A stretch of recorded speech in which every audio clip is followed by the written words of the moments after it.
a big week here. My colleague and friend John Pruitt is retiring at the end of this week, and we have been looking back at John's illustrious career. Over 46 years, he has interviewed some of the most interesting newsmakers, particularly in the arena of politics. There are a few he calls standouts.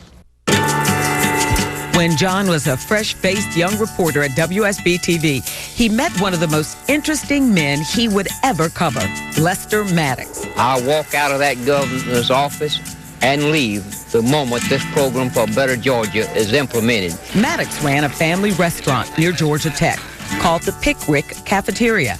He was beyond a businessman. He was a strict segregationist and an ultimate showman. He believed that the government had no right to tell a private businessman that he had to serve to people he didn't want to serve to. When blacks tried to push their way into his restaurant, Maddox pushed back and sometimes brandished pick handles. John was caught in a photograph filming Maddox during one of those showdowns. Maddox eventually closed his restaurant in protest and turned to politics. In 1967, he was elected governor, and John covered him all over the state. In a curious way, I don't think he was a racist. And people have a hard time understanding that distinction. But when he was governor, he appointed a number of black people to state positions, and that had never happened before. Throughout his career, Maddox loved the spotlight. Even early on, he was known for his unusual antics, such as riding a bicycle backwards. A man who was fun to cover, because whenever you covered Lester, you knew the network would call and say, "Can you send us that?" Here I am, Action Jackson. Another charismatic leader was Maynard Jackson. Larger than life figure. Articulate, brilliant really, bombastic, energetic, aggressive, congenial. He could also be very arbitrary. he ran the gamut, but I don't know many news people who covered him who didn't like him because he was so interesting. In 1974, the city of Atlanta would elect Jackson as its first black mayor. People would say he was controversial, and indeed he was. He did not go into that office meekly. He shook some trees. He tried to change things, and in fact, he did change things. And in the process of doing that, alienated a lot of powerful people and interests. But he had impact. Atlanta's had many famous and great mayors. But Maynard Jackson would certainly have to be right up there at the top. Newt Gingrich feels we must take strong and specific action now. Also in the 70s, a college professor and historian emerged from the shadows, Newt Gingrich. He was always a little brash, very intelligent, extremely articulate, so many ideas bubbling out of him that it's hard to keep up with him, but a truly interesting man.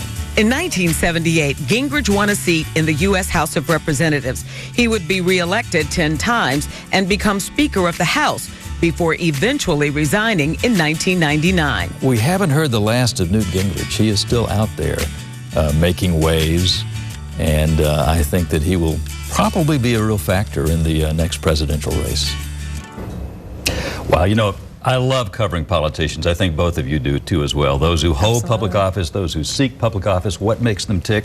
Those are three of the more interesting ones. And I've always enjoyed watching people emerge from obscurity and go on to national prominence. And Newt Gingrich is certainly one of those. And how they handle that in that moment too. Exactly, yeah. It's been fun. And at 6 o'clock, I'm going to tell you about the most interesting person I've ever covered. The most. The most. Can't wait for that, John. Thank you very much. Thank you.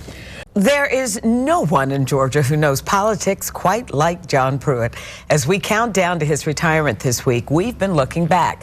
John covered a dozen presidential conventions and moderated countless debates over 46 years. But there's one person who turned out to be the most fascinating individual for John to cover as a journalist. Without question, Jimmy Carter is perhaps the most interesting person I've covered, and my career really spans most of his career. John started covering President Carter when he was a peanut farmer with ambitions to become governor. Upon winning, Mr. Carter fashioned himself as a new South governor, but it was a shock to the media when he announced he was running for president. There were many who laughed at it, thought it was ridiculous that a governor from the South, the Deep South, could be elected president. The students here are, of course, too young to vote. So why stop here, you ask? John covered the grueling campaign trail all over the nation. After New Hampshire, I think a lot of people were saying, this guy could really do it. That I will faithfully execute the office of President of the United States. In 1976, Mr. Carter won the presidency in a close vote against President Gerald Ford. Exciting as a Georgian, and I think for most Georgians to see a man from the Deep South win the presidency. I mean, we think about it, and only 10 years prior, the South had been embroiled in, the horrors of the civil rights movement, the struggle, and let's face it, the rest of the country looked down at the South. And this, to many people, I think, was a sort of redemption, that we're sending a favorite son to Washington. John covered President Carter's controversial presidency in Washington, and later his defeat and return to his rural hometown of Plains. Not long afterwards, Mr. Carter launched another giant project, the Carter Center. He's an interesting man because he has accomplished some amazing things for a young boy who grew up in rural Plains, Georgia.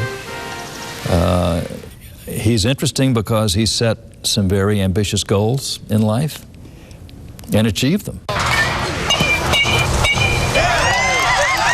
Did I mention energy? The man has always been an energetic dynamo, and that continues to this day. President Carter was actually surprised to hear John was retiring before him. I could always count on you for challenging questions, and I have respected the high standards of integrity and measured approach that you maintain as a journalist. Your consistent professionalism has set a high bar for those who will follow you at WSB. Their paths crisscrossed for more than 40 years. The most interesting man John ever covered sent best wishes. Here's hoping the next phase of your life brings you even greater adventure and opportunity for contribution.